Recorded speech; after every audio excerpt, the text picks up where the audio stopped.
কি হবে এটা কিন্তু আসলে মুরগি বলবে না, বুঝছেন? আপনাকে বুঝতে হবে। এই যে মুরগিটা দেখেন, মনে হচ্ছে যে ঝিমাচ্ছে, তাই না? এটা কিন্তু ঝিমানোর লক্ষণ। তো আপনার মুরগি যদি ঝিমায়, তো আপনি কিভাবে বুঝবেন যে তার কি সমস্যা হয়েছে? ঝিমানোর সাথে সাথে আবার কয়েকদিন পরে দেখবেন যে লাল রক্ত আমাশার মতো, মানে পায়খানা লাল, সবুজ কিংবা হলুদ, কিংবা চুন পায়খানা। তো এই সমস্ত পায়খানা আপনি কিভাবে বুঝবেন যে আমার মুরগির কি সমস্যা হয়েছে? আপনাকে মুরগি পালন করতে গেলে আপনাকে পায়খানা দেখেই চিনতে হবে যে আপনার মুরগির সমস্যাটা দাঁড়াচ্ছে কি। তবে আজকে আলোচনা করব যে আপনার যদি মুরগি চুন চুন করে পায়খানা ফেরে এবং সেই সাথে যদি ঝিমাই, তো খুব নিমিষেই কিন্তু এটা দূর হবে। এটাতে আসলে বড় উদ্বেগের কোনো কারণ নয়, তাড়াতাড়ি এটা ঠিক হয়ে যাবে মাত্র 2-3টা ওষুধেই। আবার এমনও সমস্যা হতে পারে যে আপনার মুরগি চুন চুন করে পায়খানা করতেছে, আবার তার সাথে ঝিমোচ্ছে, এবং তার সাথে কিন্তু আবার পায়খানাগুলো মানে দুর্গন্ধযুক্ত এবং একটু খয়েরি টাইপের। যদি এই সমস্যাটা হয়ে যায় তাহলে একটু উদ্বেগের কারণ। আপনাকে এটার ব্যাপারে কি করতে হবে সেটা আপনাকে বুঝতে হবে। এটা আসলে অ্যাকচুয়ালি গাম্বুরার লক্ষণ। তবে গাম্বুরা যদি হয়ে যায় তাহলে মুরগির বাঁচার সম্ভাবনা ব্যাপক থাকে। এটা 2-3% বা 5-10% মুরগি মারা যাওয়ার সম্ভাবনা থাকে, এবং বাকিগুলো কিন্তু বেঁচে যায়।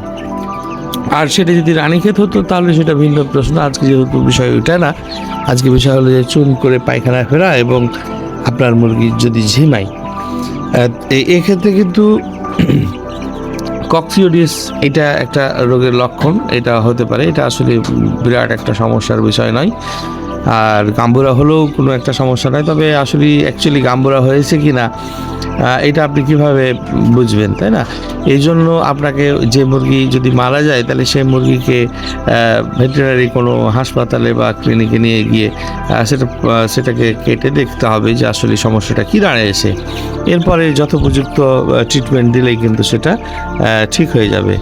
আর যদি সেটা না হয় তাহলে তো ভিন্ন প্রশ্ন। আপনার মুরগিকে নর্মালিভাবে ঠান্ডা লেগে গেছে, বা হয়তো আবহাওয়ার কারণে সেটা ঠান্ডা লাগতে পারে। আপনার মুরগিকে ঠান্ডা থেকে বাঁচানোর জন্য আপনার মুরগির ইমিউনিটি বুস্টিং করতে হবে।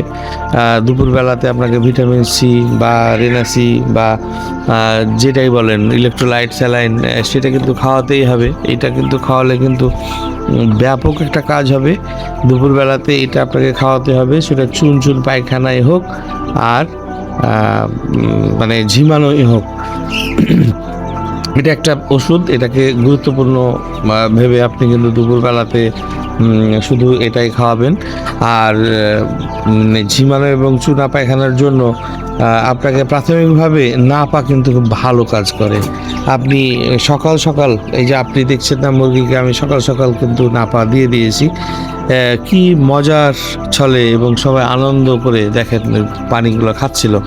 এখন কিন্তু তারা খাবার খাচ্ছে, তার মানে 5 থেকে 7 মিনিটের মধ্যেই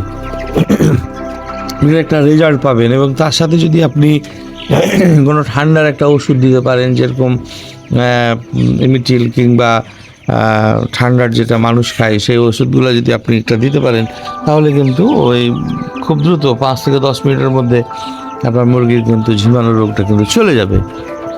আর আপনি যেহেতু নাপা খাইয়েছেন, তার শরীরে হয়তো ঠান্ডার কোনো প্রকোপ আছে, এবং ঠান্ডার কারণে তার শরীরে আপনার জ্বর আসতে পারে। এই জন্য সকাল আর দুপুর বা সন্ধ্যাও মনে করতে পারেন, দিনবেলা আপনি নাপা ব্যবহার করতে পারেন। তবে সকালে ব্যবহার করা ব্যাপক ভালো, এবং রাত্রে ব্যবহার করলেন।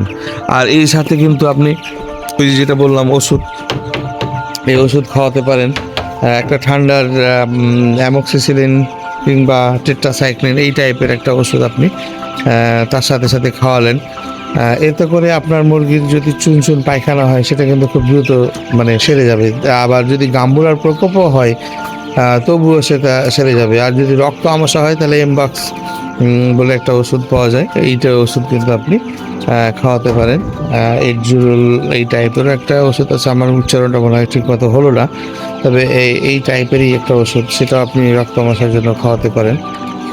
তো এই তো হলো মুদ্রা কথা। আপনি আপনার মুরগিগুলোকে দেখেন কি অবস্থায় থাকে।